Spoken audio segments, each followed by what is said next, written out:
The following is a class on the Srimad Bhagavatam, 7th Canto, 9th Chapter, text number 11, given by His Divine Grace, A.C. Bhaktivedanta Swami Prabhupada, recorded in August of 1968 in Montreal, Canada. Naivatmana prabhurayam nijalav purna manang janada vidusu karuna pranite jajjano bhagavati vidadhita manam tatya atmane pratimukassa jatha mukhasri. Now, in the previous verse, it has been explained that neither any material opulence nor a qualified Brahmin with 12 high qualifications can satisfy the Lord simply by such acquisition. One can satisfy the Lord simply by love and devotional service. Why? Doesn't he not understand why so much opulence is created in erecting nice temple or churches, and so much money is expended? Does it not satisfy the Lord? Why they are spending so much money? The modern economy says that this is unproductive investment. Because if you construct a very big temple, just like in India we have got many temples, especially in South India, each of them is just like a fort, very big fort. There is a temple in Ranganatham. It is a few miles temple. There are 7 gates, very big temple. Many other temples. Similarly, in your country also, there are many nice churches. I have traveled all over America and I have seen very big churches. Here also, in Montreal, there are many big churches. So, why they are spending so much money?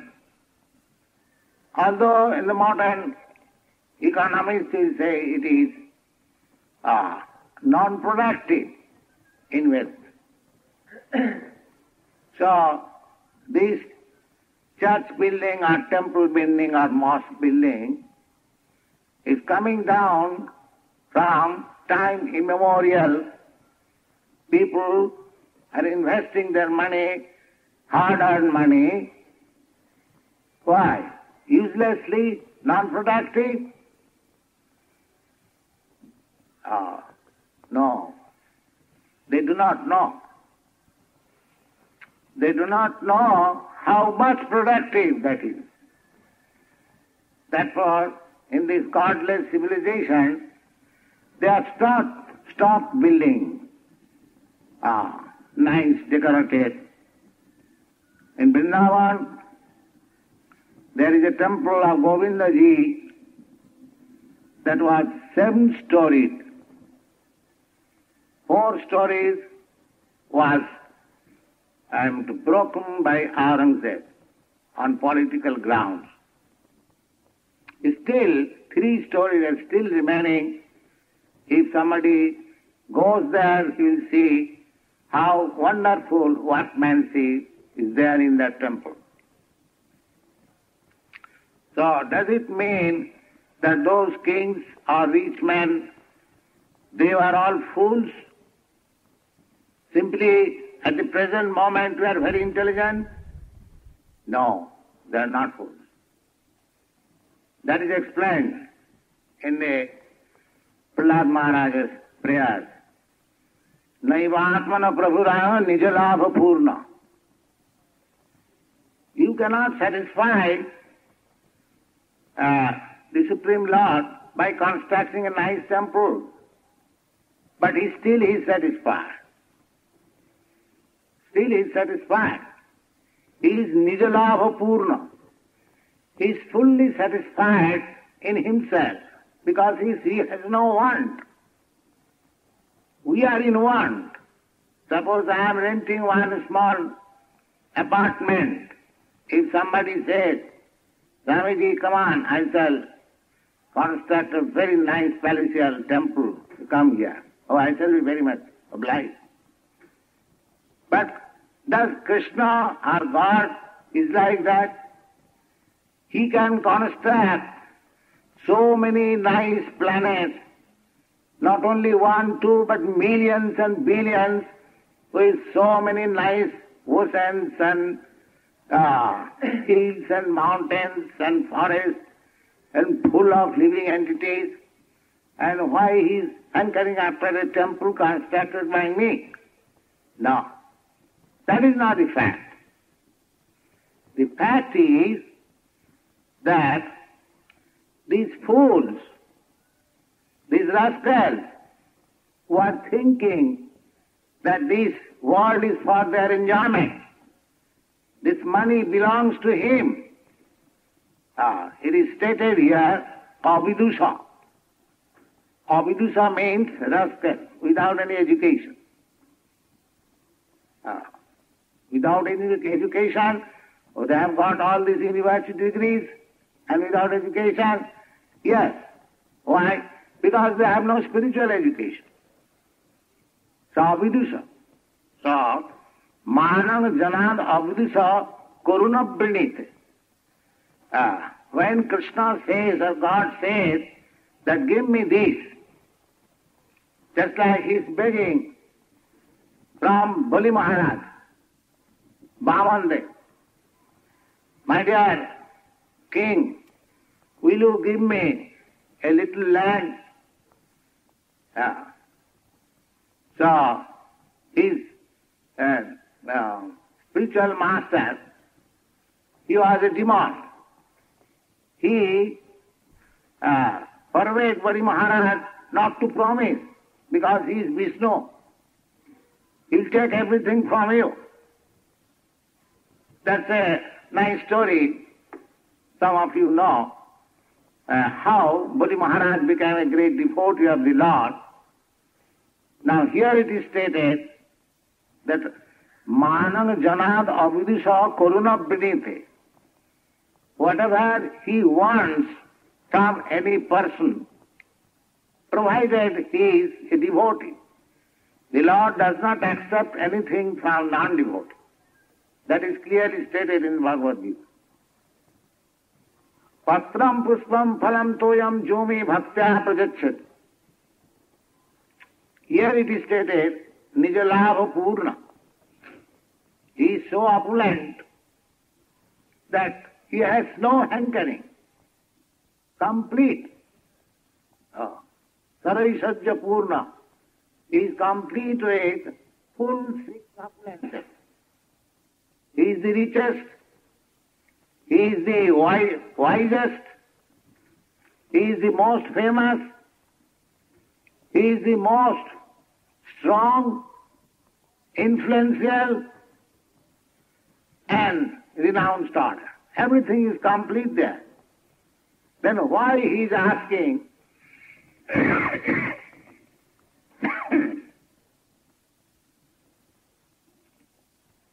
that patram puspam phalam toyam jomi bhakta prajachat. He is so rich, so opulent, still he is begging that little flower, a little water, a little fruit, if offered to me with devotion and love, I accept and eat it. So the real fact is that we have lost our devotion and faith in God. So he is begging therefore that love and faith, not your money, because he is already opulent. What you can give him? And what belongs to you? nothing belongs to you. You come from the home of your mother open-handed. And when you die, you go open-handed. So what does it belong to you? Nothing belongs to you. That's a fact. Simply by illusion, you come here for some days and you think this is mine. That's all. This is called Maya. Actually, nothing belongs to you. Everything belongs to God or Krishna. But you claim that it belongs to you. That is your Maya. Therefore, here it is said, Manam Janad Avidusa Korunabrinat. Out of his causeless mercy, he begs sometimes, give me this. Just like sometimes father asks his child, my dear boy, will you kindly give me a little cake from your portion? As if the child is very fond of her, immediately gives. And sometimes he refuses, no, I shall not give it. Similarly, Krishna is full. Why is begging? He is begging your love, that's all. Whenever Krishna wants some service from you or begs something from you, it does not mean that he is in need of it. He is not in need of it. But he is in need of your love because you have forgotten how to love God, how to love Krishna. That he is practicing. There is a story that some sannyasi went to a householder, because a sannyasi goes to a householder for begging. They are begging also like that. They are not beggars. But they introduce as beggars so that the householder may receive and take some advantage of his knowledge. He is not beggar. So one beggar went to a householder and the housewife said, this beggar has come from door to door, give him some ashes. So the sannyasi replied, all right, give me some ashes, just begin your charity. Just begin your charity. So similarly, Krishna, when he wants, give me a little flower, a little fruit, a little water, it does not mean that he is begging. He is just inducing me to the practice of offering everything which belongs to Krishna. Ishavastamidam sadvam jatkinchit jagatyam jagat tena tattena bhunjita madhita kasyasi dhanam. The Ishopanishad instructs us that everything that is within your vision, it belongs to Isha, the Supreme Lord. Whatever you see, whatever you have got, that does not belong to you. It belongs to God. Tena taptena bhunjita. This is the first verse in Ishopanishad. Tena taptena bhunjita. You can simply enjoy whatever is given to you as prasadam. Madhita kasyasi dhanam. Don't touch any other property. This is the instruction of Ishopanishad. So, we have forgotten this. See, in order to instruct us the principle that everything belongs to God, this is the beginning that we should try to offer whatever we have got. Krishna is ready to accept from you a little bit of water, a little bit of flower, a little bit of leaf or fruit. Practically it has no value. But when you begin to give to Krishna, then gradually a time will come when he will be prepared to give everything to Krishna like the gopis. This is the process. Sarvatmana. Sarvatmana. Sarvatmana means with everything. That is our natural life. When we are in consciousness that nothing belongs to me, everything belongs to God, and everything is meant for God's enjoyment, not for my sense enjoyment. That is called Krishna consciousness. Krishna consciousness means to be situated in the actual fact. Whenever we claim something that this is mine, it is called moha, illusion. Aham mameti, janasya moho ayam. This conception of mine and I is a platform of illusion. Janasya moho ayam. This whole world is moving under this illusion that I am this body and everything, I am the monarch of all I survey. This is the philosophy. Whatever I can acquire, that is mine. This is wrong. This is called illusion. Therefore, we should try to give to Krishna, not to ask. Because he has given us everything without asking. Without asking.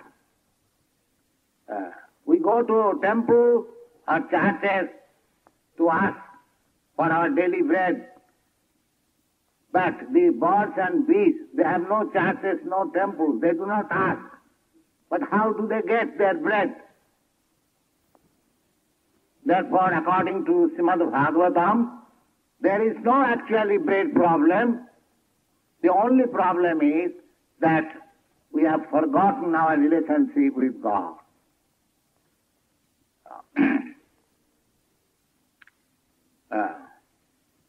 Whatever tastvaiva heta pragateta kovida. Therefore, the instruction of Bhagavad is just try to revive your lost relationship with God or Krishna. That relationship is never extinguished, but sometimes it is covered. Just like a crazy boy forgets his father and mother and home, goes away. But the relationship between the son and the parents cannot be lost.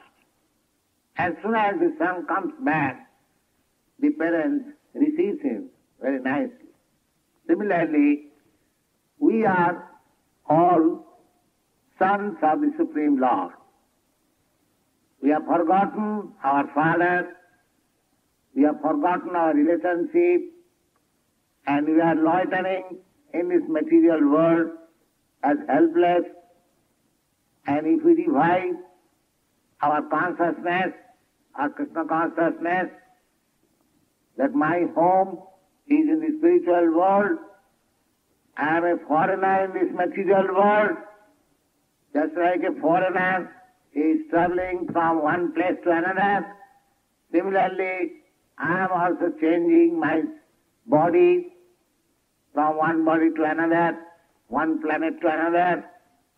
But there is no permanent settlement anywhere in this material world. This is our condition.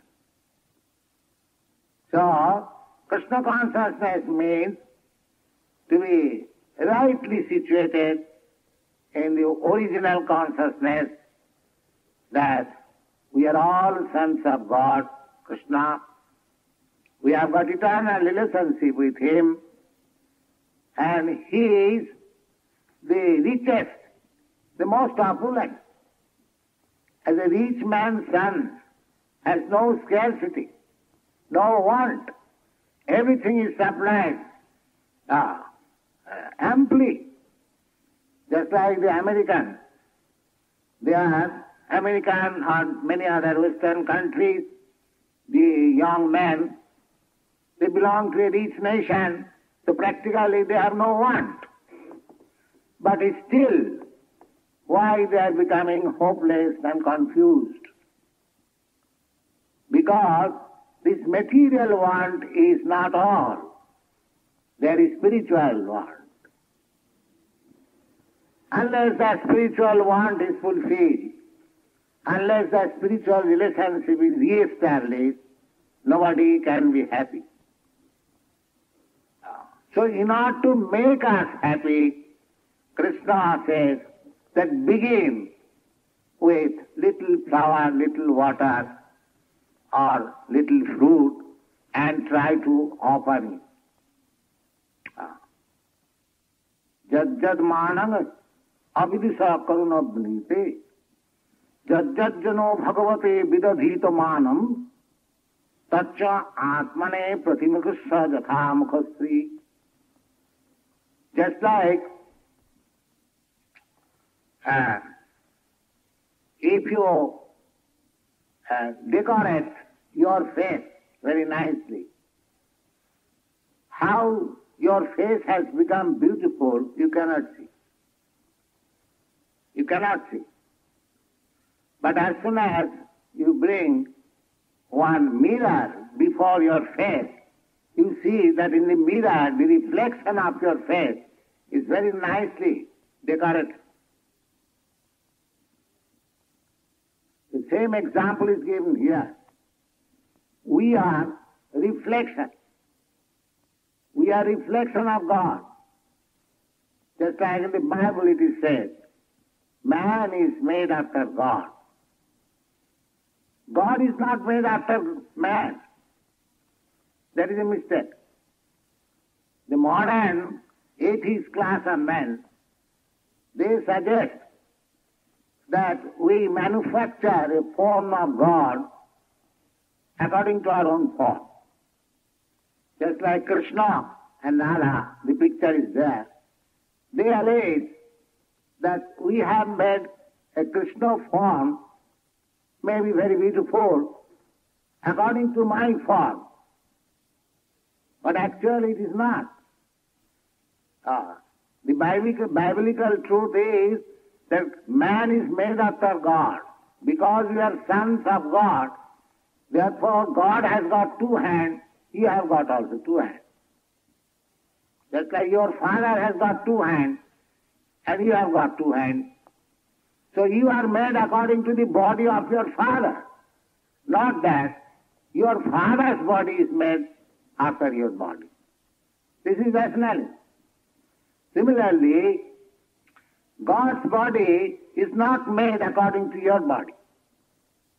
But your body is made according to God's body. But this body is material, therefore we have to change. When we come to the spiritual platform, we get as good a body as that of Krishna, which is eternal, full of bliss and full of knowledge. This is called Krishna consciousness. Now here it is said, Jad jano bhagavate vidadhita mana.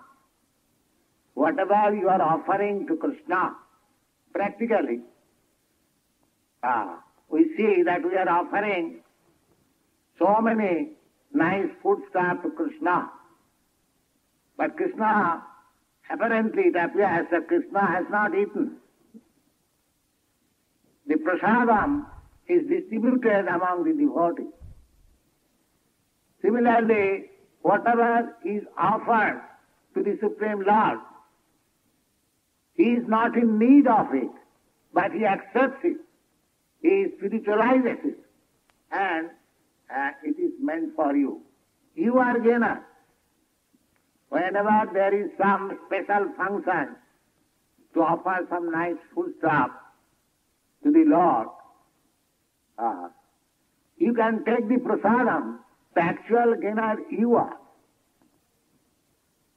But you are gainer in both ways. You taste very nice foodstuff, at the same time you regain your spiritual consciousness. So jajjat jano bhagavate vidadhitaman. Whatever honor, respect or presentation is given to the Lord, it is enjoyed by Him. It is enjoyed by Him. So how it is so? Just it's the same example, just like you decorate your face, but you cannot see directly how your face is beautiful, but when you put your mirror before the face, on the reflection you see very nice decoration. Similarly, if you decorate the Supreme Lord Krishna, that is the system of temple worship, very nicely decorated temple, very nicely decorated deity, all nice foodstuff offered to the deity, you will feel enjoyment. The more you do that, you will feel enjoyment. It is not non-productive. It is very spiritually productive process. Jajjano vidadhita. Ayanga Prabhu, Ishara. Ishara, Prabhu means Ishara. Naivatmana Prabhurayam. Nijalava Purna. Prabhu means Ishara. Prabhu means master, controller.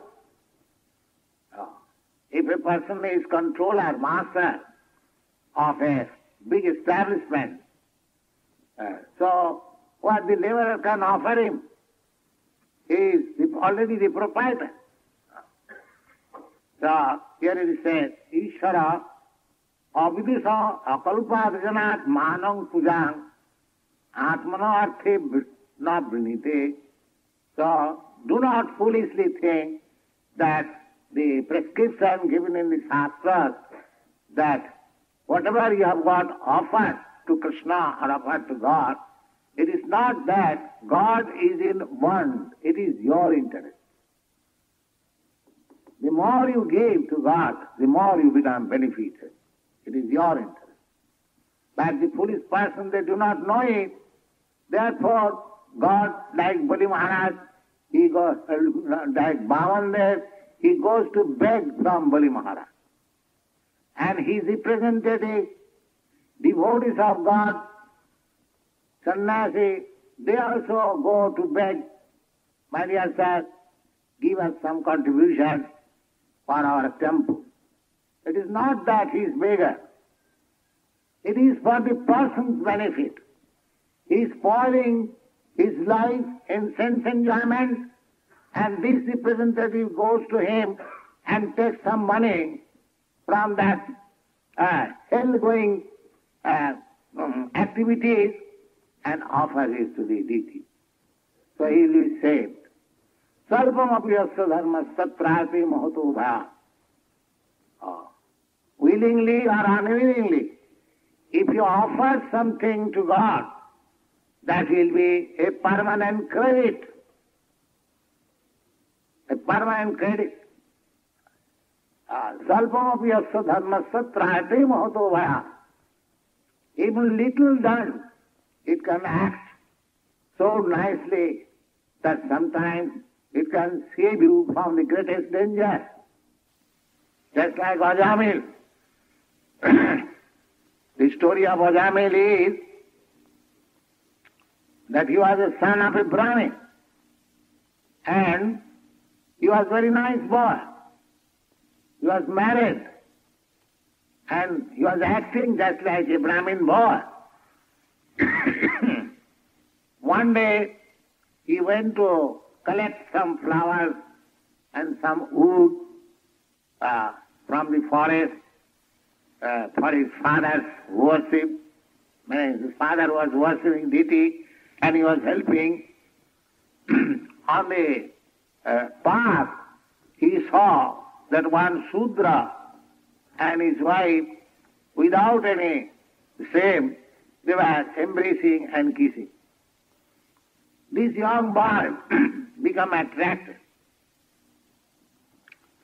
Therefore, this system that loving exchange or affairs should not be exhibited on the street. This is not very civilized form. In India, it is not at all allowed. It is calculated as indecent. There is punishment by law. But here the practice is different. But why it is so strict according to Vedic scripture? Here is the example. A young man was passing, another young man and girl was embracing. Naturally he became excited. And of course, this kind of embracing and kissing on the public street is done not by any high class. So he was a Sudra. So this Ajamil was standing there, and the Sudrani, or the Sudra woman, also called, and he became more excited, and he embraced and kissed her, and gradually become attracted to her, and he left his wife and home and father and mother, then became drunkard and everything for that prostitute. At the last moment, when he was old enough, when he could not earn, he could not cheat to bring money, the man, Ajamil, was thrown in the street by that woman, because he was not his legalized wife. She was prostitute, so did not like him. But this man had a youngest son whose name was Nara. So when he was in precarious condition, he was just asking his youngest son, Nara, my dear boy, please come here. And by citing this word Narayan, he remembered the same Narayan whom he worshipped in his early age. Just see. Because under the direction of his father, as a Brahmin boy, he was being trained up to become a devotee of Narayan. But unfortunately, he was misled by a prostitute. But still he was saved at the last moment.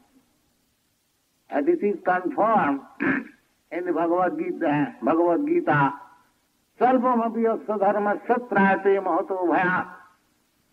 So anybody who is chanting Hare Krishna, even for a moment, it will never go in vain.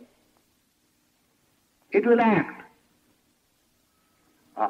It will act, and it will act so nicely that sometimes he will be saved from the greatest danger. That experience some of our students have already expressed. One girl is present here. She also experienced it. She was attacked by some black Negroes, and she began to chant Hare Krishna, and she was saved. So, these things are actual facts. There are many instances. So, sarvamapi satrayate mahato. So, anything, a little flower, a little fruit, a little water, you offer to Krishna. Or if you chant for a little while, Hare Krishna, or if you make association with devotees for a moment, this will never go in vain. So the purpose of opening so many centers of Krishna consciousness is to give chance to these forgotten men, Krishna consciousness. It is not a business.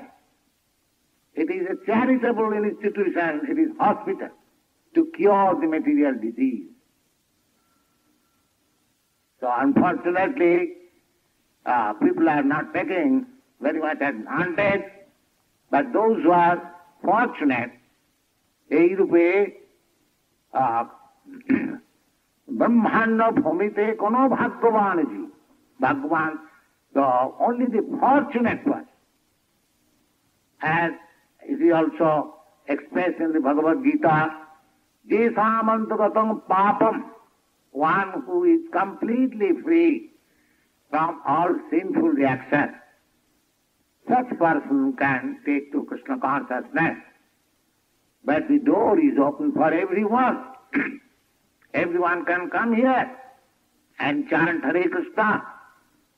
It is not difficult job. We distribute prasadam.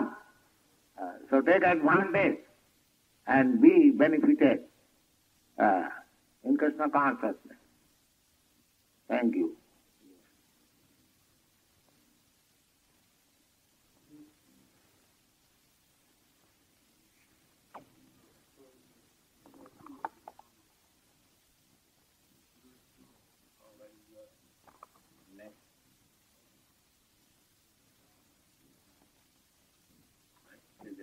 All right, then. When living entity becomes purified, he is called Satchit Ananda. He has perfect knowledge. And Krishna is also Satchit Ananda. But is that knowledge the same? No. A living entity is subjected to be deluded by Maya. But Krishna is not deluded by Maya. That is the difference between Krishna and living.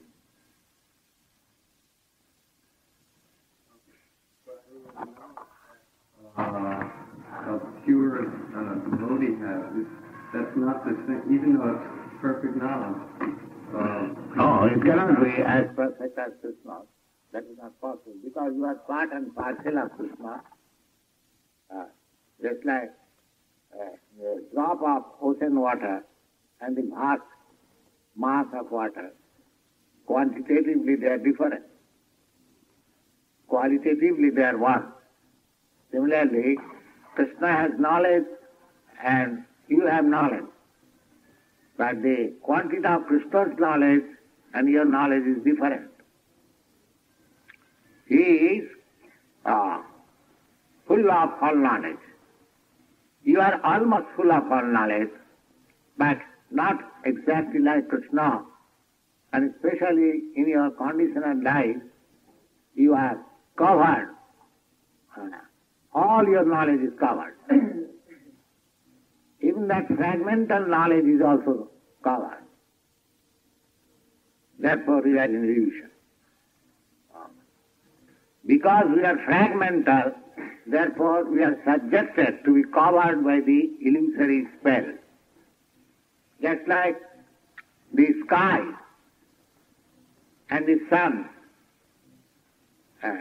Sometimes there is covering by cloud.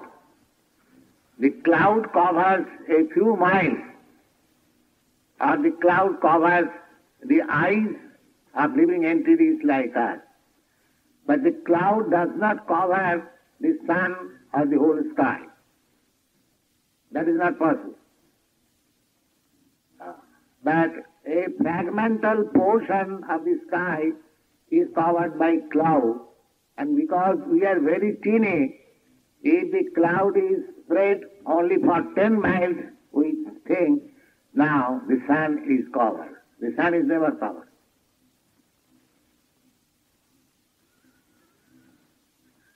Similarly, the illusory energy cannot cover Krishna, but it can cover you.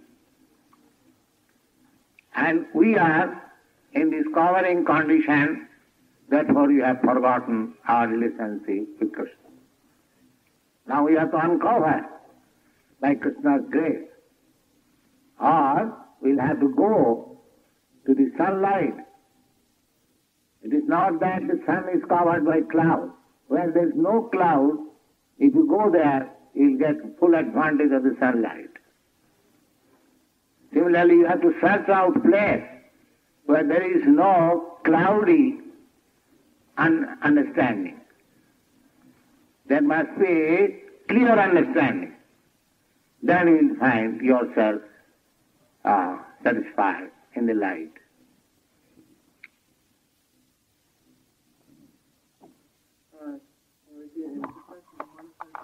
Professor Penyal said that the mind is an organ of the soul. Yes. Is that correct?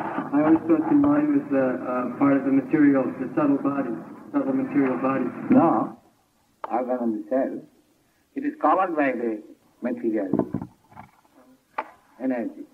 Oh, so then it's part originally you have got everything. You have got mind, ego and everything. Just like when I think, aham brahmasmi, I am servant of Krishna, that is also ego. I am, but that is pure. But as soon as I think I am American, I am Indian, I am this body, that is impure. So this is impure egoism and that is pure egoism. The ego is there. So similarly, mind is also there, intelligence is also there. But when it is covered by this material contamination, it is called Maya. And when it is out of material contamination, I am Brahmasmi, I am servant of Krishna, I shall act for Krishna, I shall live for Krishna, I shall eat for Krishna, I shall prepare food stuff for Krishna, I shall sing for Krishna, everything Krishna, that is divided. So that mind is part of the soul, just as Yes, that is a symptom of mind is active principle. Without mind, how can you act? The mind is there. But at the present moment, becoming covered by the material energy, everything is contaminated. The mind is contaminated, the intelligence is contaminated, the ego is contaminated, I yourself am contaminated, everything is contaminated. When you have got fever, there is pain all over the body. There is temperature all over the body. And when the fever is off, there is no temperature. Similarly, it is the difference of consciousness only. As soon as we take material consciousness, it is to be understood in feverish condition. And as soon as we take to Krishna consciousness, we are out of feverish condition.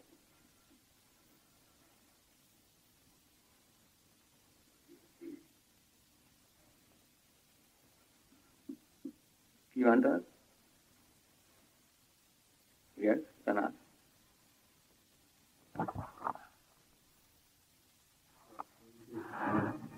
what is the material elements are described, mind, intelligence, and false ego. What is that mind? That material mind. Now, is it a spiritual mind and a material mind? What is the difference of your material life and spiritual life?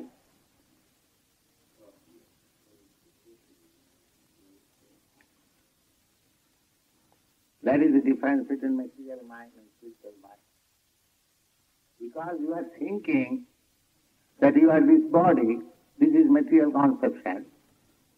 Therefore everything is material. Mind, intelligence, and identification, everything material. Similarly, if you think, that thinking means mind, that you are Krishna, that everything is spiritual. That we have to practice. That is Krishna consciousness. We have to keep ourselves always in Krishna consciousness. Ihajasya Haridasa. And what is Krishna consciousness? Krishna consciousness means to iha, Iha means desire. Desire is a function of mind. So iha means desire. So what is the desire? Iha jasa Hare Dasi. Anyone whose desire is to engage himself in the service of Krishna. So whole Krishna consciousness activity is purification of the mind, of the intelligence, of the ego, everything, purifying process. Sarvapadi vininmuktam tatparatena nirmalam. So the impurification is that upadhi, designation. I am thinking I am American, I am Indian. This is designation. Actually, spirit soul is neither American, nor Indian, nor Hindu, nor Muslim. So one has to get out of this entanglement, material entanglement. Sarvapadi vinimuktam tatparatena nirmalam. And how one can become purified? Tatparatena, when he identifies himself, Aham Brahmasmi, I am servant of Krishna, I am Brahma, I am pure self, I am not matter, I am not this body. This is the stage of purification. And when one is purified, then Rishikena Rishikesa Sevanam Bhakti Vichat. Rishik means sense. The mind is also one of the senses. There are 11 senses. 5 senses carrying knowledge and 5 senses working. And mind is the center. The mind is also accepted as sense. So Rishikena Rishikesa Sevanam, when your purified senses are applied in the service of the master of the senses, Rishikesh, that is called bhakti. This is the definition of bhakti. So, mind requires that you are thinking that I shall decorate Krishna in such a way. There is a function of mind. And as soon as you think that I shall decorate my such and such person in this way, that is my... The mind is there. Sometimes it is acting for Maya, and when it is acting for Krishna, then it is purified.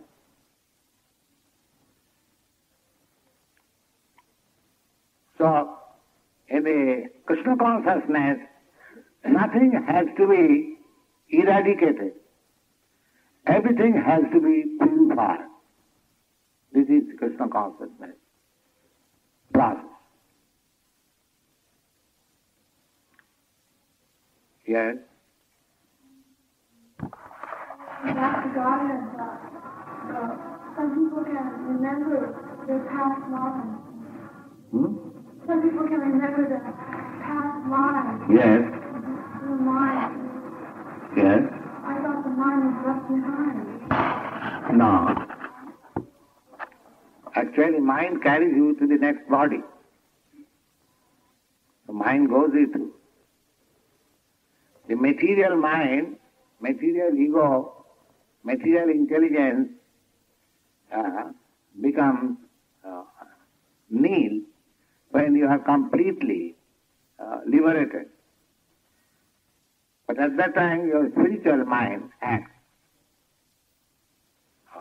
It is not very difficult to understand. Somebody is acting under the impression, just like one of our students, he was acting under the impression that he is Frenchman and doing something subversive. And now he is thinking that I am Krishna. He has stopped all this nonsense.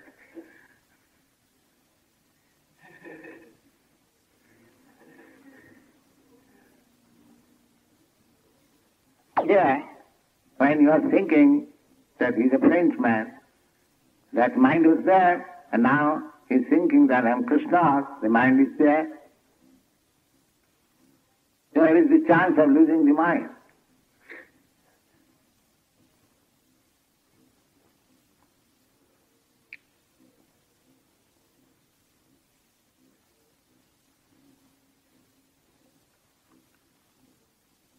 You want to question anything?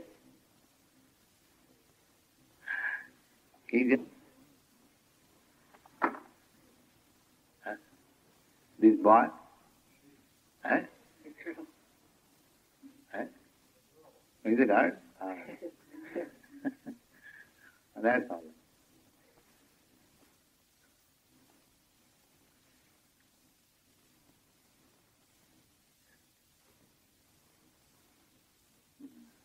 So, any other questions?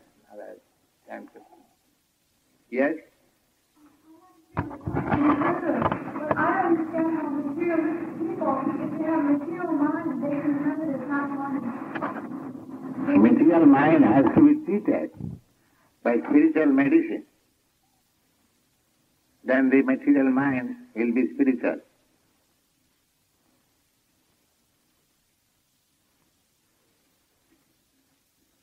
Just the same example that a man has got some bowel disturbance by drinking excessive milk, and the physician gives him another milk preparation, curd, and he is cured. Similarly, the Krishna consciousness movement is just to treat the mind by Krishna engagement. Then he becomes free from material contamination. And actually it is happening. Those who are taking to this treatment, they are experiencing how it is happening.